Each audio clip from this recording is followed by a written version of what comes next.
ఎందుకు అంబేద్కర్ గారిని ఈ దేశంలో ఒక మహాత్మా గాంధీతో ధీటుగా లేదా మరొక ప్రముఖ నాయకుడితో ధీటుగా పెట్టలేదు అంటే డెఫినెట్ గా దానిలో అనుమానం ఏం లేదు.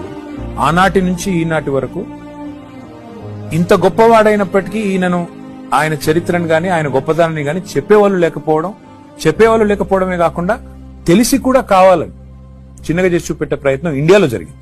బయట నేను లండన్ పోయినాను.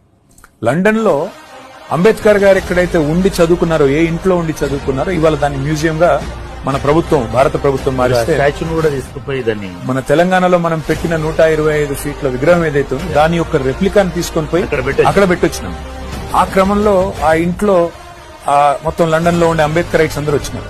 వచ్చి వాళ్ళందరూ వివరించి చెప్తున్నారు, ఇక్కడ ఉండేది ఇదే ఇంట్లో ఉండేది, ఆయన ఇక్కడ చదువుకున్నారు, ఇక్కడే ఉన్నారు అని చెప్తా ఉంటే నాకు అనిపించింది ఇక్కడ వాళ్ళు గుర్తించిన గొప్పతనం మన వాళ్ళు మన దేశంలో మాత్రం ఇంకా కూడా వెలివేసినట్టు అంబేద్కర్ విగ్రహం పెట్టాలంటే మాత్రం ఇంకా కూడా